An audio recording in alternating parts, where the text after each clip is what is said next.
बच्चों, क्या हालचाल? सब बढ़िया। तो मेरे प्यारे दोस्तों, एक और नई यूपी टेट की सीरीज लेके आया हूं। 30 प्रश्नों की श्रृंखला है पर्यावरण की। आप अपने आप को चेक करिए कि आपकी तैयारी कितनी बेहतर है। तो देखते हैं आप लोग कितने प्रश्नों के सही उत्तर देते हैं।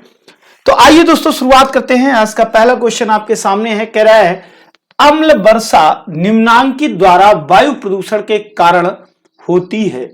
यानी कि जो अम्ल वर्षा होती है वह किस वायु प्रदूषण के कारण होती है? कार्बन डाइऑक्साइड के कारण, कार्बन मोनोऑक्साइड के कारण, या मीथेन के कारण, या नाइट्रस ऑक्साइड एवं सल्फर डाइऑक्साइड के कारण।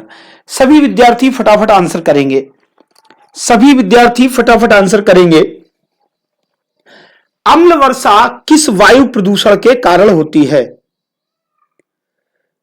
तो याद रखना मेरे दोस्तों, अम्ल वर्षा जो है नाइट्रस ऑक्साइड, अम्ल वर्षा जो है नाइट्रस ऑक्साइड और सल्फर डाइऑक्साइड के कारण होती है। आंसर जाएगा आपका डी पार्ट। अगला प्रश्न कह रहा है, क्रेडिट कार्ड की कार्बन क्रेडिट की संकल्पना निम्नलिखित में से किससे उद्भूत हुई है? जो कार्बन क्रेडिट है उसकी संकल्पना किससे उद्भूत हुई है? पृथ्वी शिखर वार्ता रियो दे जेनेरियो में जो हुई, क्योटो प्रोटोकॉल, मॉन्ट्रियल प्रोटोकॉल, या G8 शिखर वार्ता हिलीजेंडाम। फटाफट आंसर करें। कार्बन क्रेडिट की संकल्पना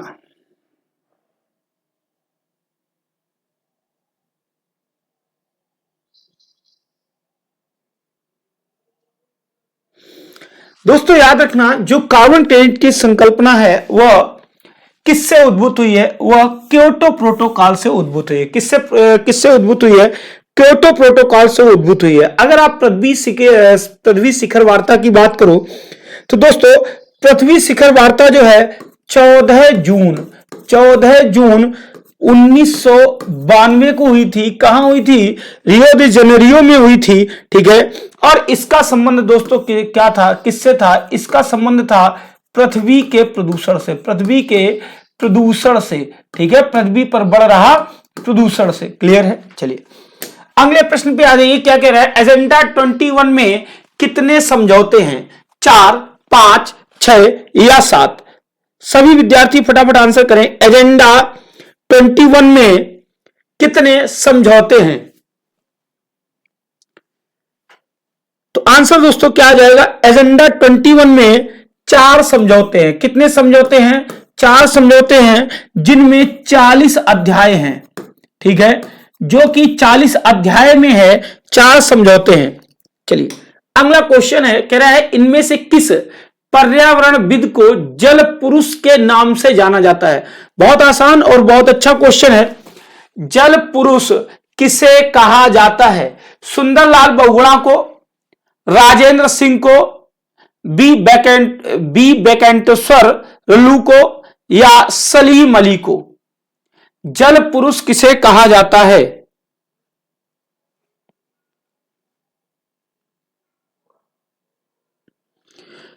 तो दोस्तों याद रखना, जल पुरुष किसे कहा जाता है? राजेंद्र सिंह को कहा जाता है। किसे कहा जाता है? राजेंद्र सिंह को कहा जाता है जल पुरुष। क्लियर है? चलिए अगले प्रश्न पे आ जाइए। क्या कह रहा है? चिपको आंदोलन के प्रेरणता कौन है? यानी कि किसने इसको प्रेरणा दी, किसने इसकी शुरुआत की? चिपको आंदोलन।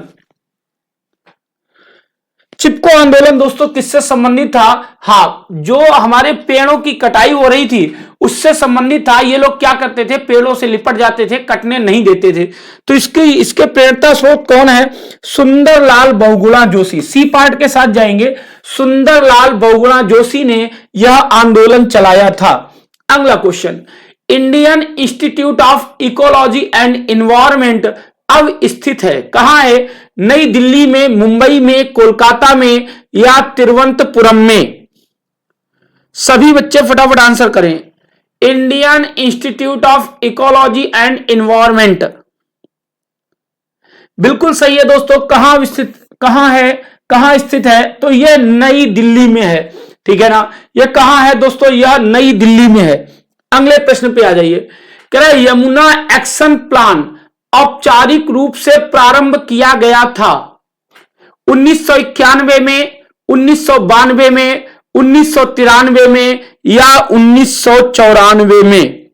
Yamuna action plan, Yamuna action plan, YAP भी लिखा कहीं मिल सकता है, यमुना एक्शन प्लान। तो दोस्तों याद रखना, यमुना एक्शन प्लान 1993 में, कब जो है प्रारंभ किया गया था? 1993 में।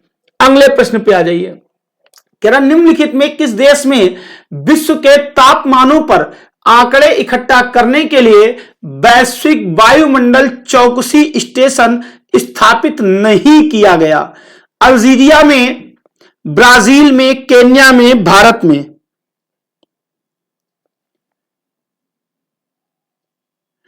तापमान पे आंकड़े जो इकट्ठे करने के लिए वैश्विक वायुमंडल चौकसी स्टेशन स्थापित किया जाता है वह दोस्तों केन्या में नहीं है। भारत में भी है, अल्जीरिया में भी है और ब्राजील में भी है। कहां नहीं है दोस्तों? केन्या में नहीं है। अगला प्रश्न, निम्नलिखित राज्यों में से किसके द्वारा अपना वन अपना धन योजना प्रारंभ की गई?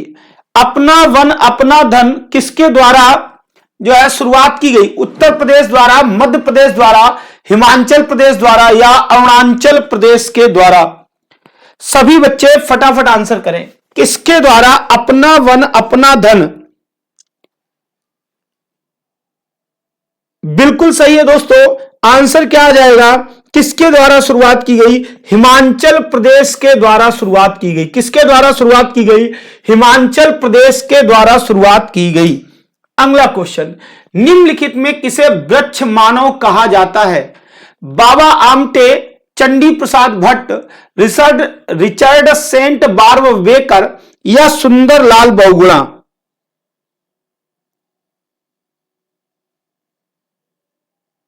वृक्ष मानव किसे कहा जाता है?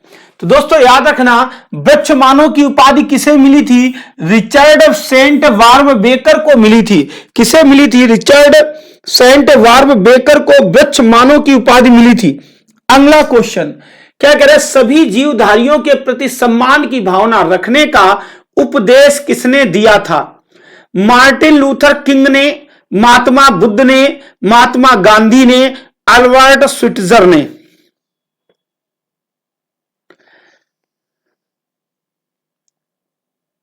सभी जीवधारियों के प्रति सम्मान की भावना रखने का उद्देश्य किसने दिया था?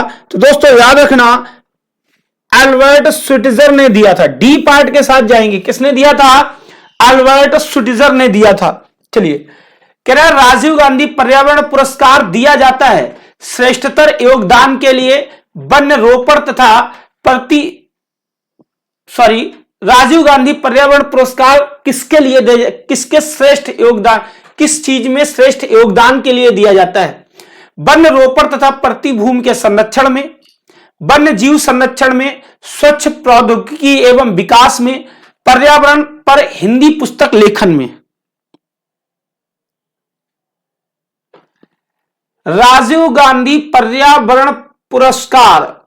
तो दोस्तों अगर यदि जो है आप स्वच्छ प्रौद्योगिकी एवं विकास में श्रेष्ठ योगदान करते हैं, यानी कि सी पार्ट आंसर जाएगा, तो आपको राजीव गांधी पर्यावरण पुरस्कार मिलेगा।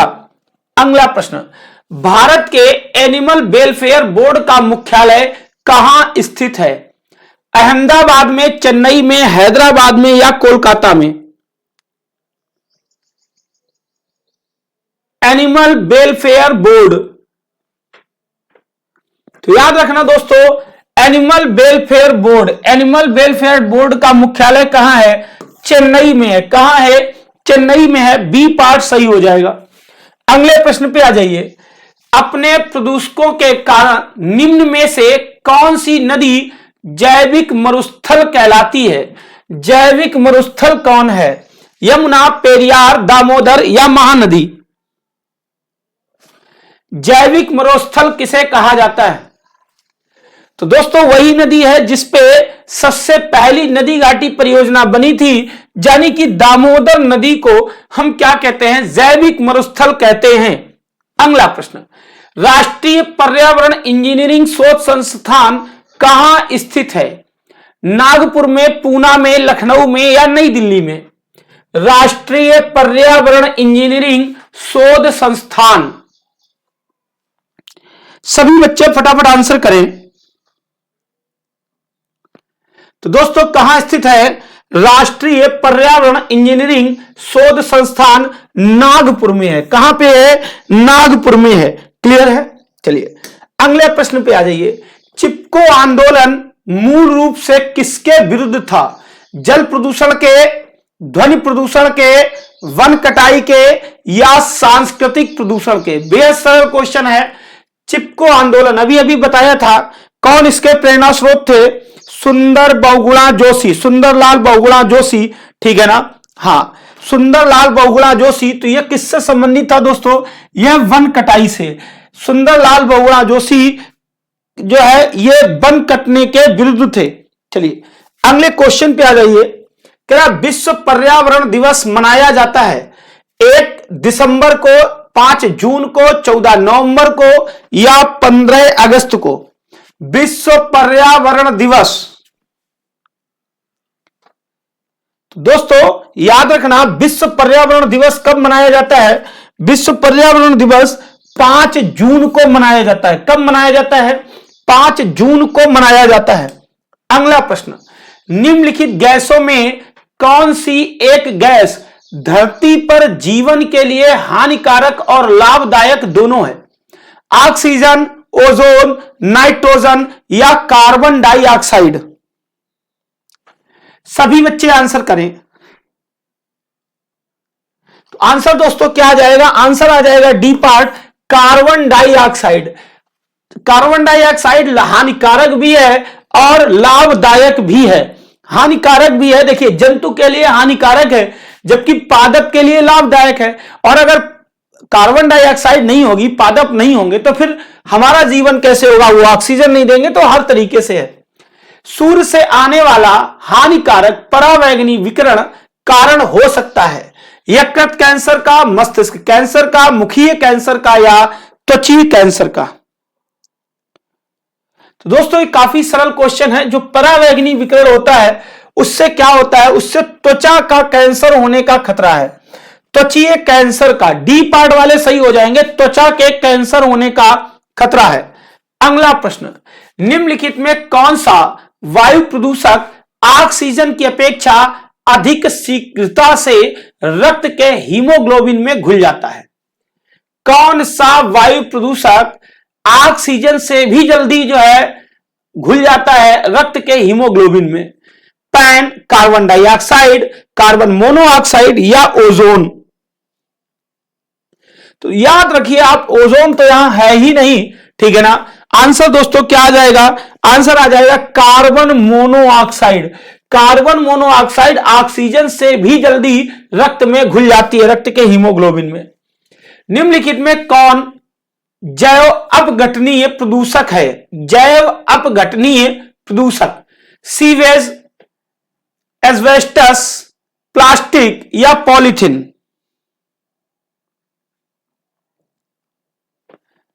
फटाफट आंसर करिए। तो आंसर दोस्तों क्या आ जाएगा? आंसर जाएंगे सीवेज के साथ। क्या है? अपघटनीय, जैव अपघटनीय प्रदूषक सीवेज है। क्या है? सीवेज है, ठीक है ना? चलिए अगला क्वेश्चन, नौकनी संलक्षण उत्पन्न होता है पारा के प्रदूषण के द्वारा, सीसा के प्रदूषण के द्वारा, संखिया के प्रदूषण के द्वारा, या फ्लोराइड के प्रदूषण के द्वारा?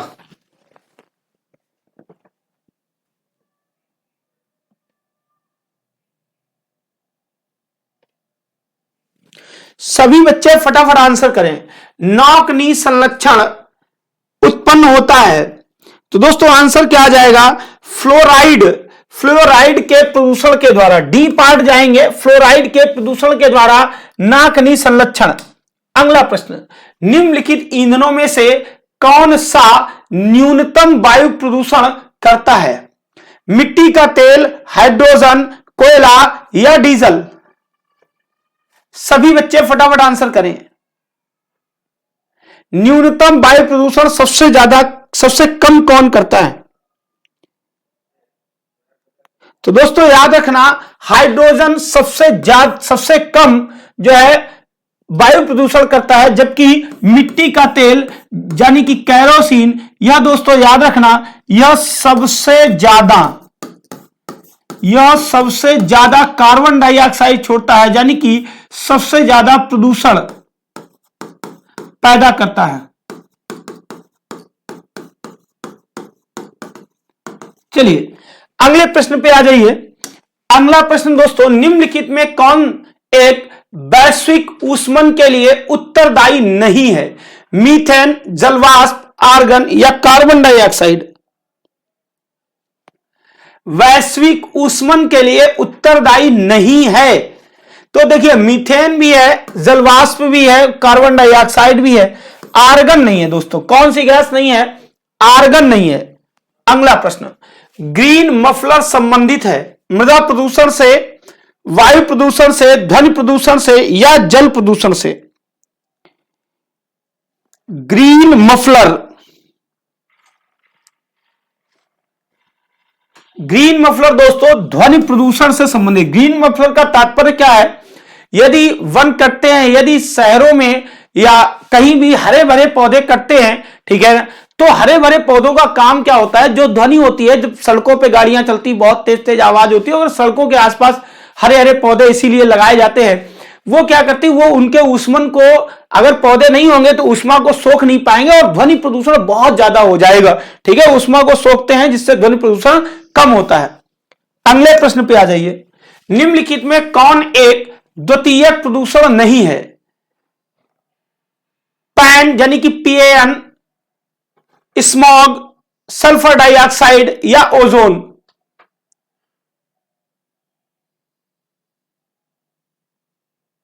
फटाफट आंसर करें।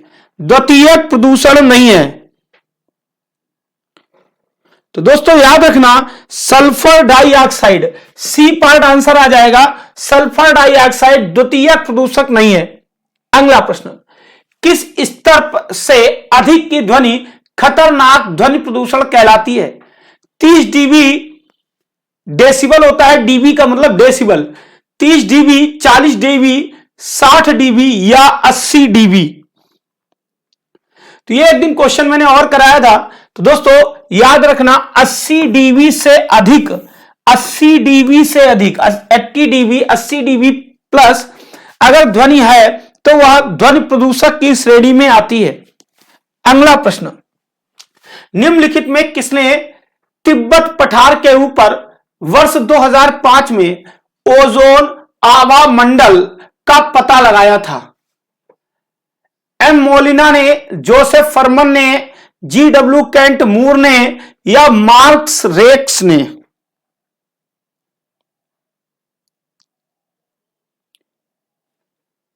तो दोस्तों ओजोन जो है, ओजोन आवा मंडल का पता किसने लगाया था? GW केंट मूर ने। सी पार्ट के साथ जाएंगे, GW केंट मूर ने। अगले प्रश्न पे आ जाइए। पृथ्वी पर जीवन के अस्तित्व को सबसे बड़ा भय है? वनों के कटाव के कारण, विकिरण के कारण, मरुस्थलीकरण के कारण या इनमें से कोई नहीं? सबसे बड़ा भय किस बात का है दोस्तों? सबसे बड़ा भय जो है विकिरण का है, रेडिएशन का है। यदि आपके घर के जस्ट अगल बगल में या आसपास बहुत पास टावर लगा रहता है या हाई टेंशन लाइन है, ठीक है, उनसे रेडिएशन बहुत निकलता है। आप इसीलिए आपको मना किया जाता है कि आप अपनी ऊपर वाली जो आप शर्ट में जो पॉकेट होती है उसमें फोन मत रखिए, ठीक है ना। रेडिएशन निकलता है जिससे जो है हमारे जीवन पर खतरा रहता है। अगला प्रश्न, निम्न में कौन सी धातु मानव में विषाक्त उत्पन्न करती है? जस्ता, सीसा, लोहा या मैग्नीशियम? मानव में विषाक्त उत्पन्न करती है, तो दोस्तों याद रखना सीसा। कौन सी धातु? सीसा जो है मानव में विषाक्त उत्पन्न करती है। तो आज की टेस्ट सीरीज दोस्तों कैसी लगी ये बात कमेंट करना बिल्कुल भी मत भूलना। बहुत कम लोग रहते हैं, अगर आप लोग इस क्लास को थोड़ा सा प्यार देंगे, थोड़ा सा अगर इसमें सपोर्ट करेंगे तो हम बहुत बेहतरीन प्रश्नों की श्रृंखला और ला पाएंगे और इस क्लास को लगातार करने का हमारा जुनून जागेगा। दोस्तों ये बात बिल्कुल सच है कि अभी तक यूपी टेट का नोटिफिकेशन आ जाना चाहिए था, परंतु नहीं आया। यह बहुत दुर्भाग्य की बात है हमारे लिए। मगर दोस्तों ये भी आप समझ सकते हो कि आज अगर नोटिफिकेशन नहीं आया तो कल आ जाएगा, कल नहीं आया तो जल्द आ जाएगा। कहने का तात्पर्य जब भी आएगा बहुत जल्द आएगा, और आने के बाद फिर आपको इतना मौका नहीं देगा कि 3 महीने हैं, 4 महीने हैं, 5 महीने हम बेहतर तैयारी कर सके। और आप भी समझते हैं कि 3 महीने में तैयारियां नहीं होती हैं। तो दोस्तों तैयारी के लिए अभी से जुट जाइए। जैसे ही वैकेंसी आए, जैसे ही नोटिफिकेशन आए, हम दोस्तों जबरदस्त चोट कर सकते हैं, जबरदस्त पेपर को हल कर सकते हैं। फिर 2 महीने में जो है हड़बड़ी होती है, हम तैयारी नहीं कर पाते। तो दोस्तों इस क्लास को लगातार सपोर्ट कीजिए ताकि ये क्लास बहुत बेहतर चल पाए। यही अकेले मेरा आपसे निवेदन है। इन्हीं बातों के साथ दोस्तों धन्यवाद।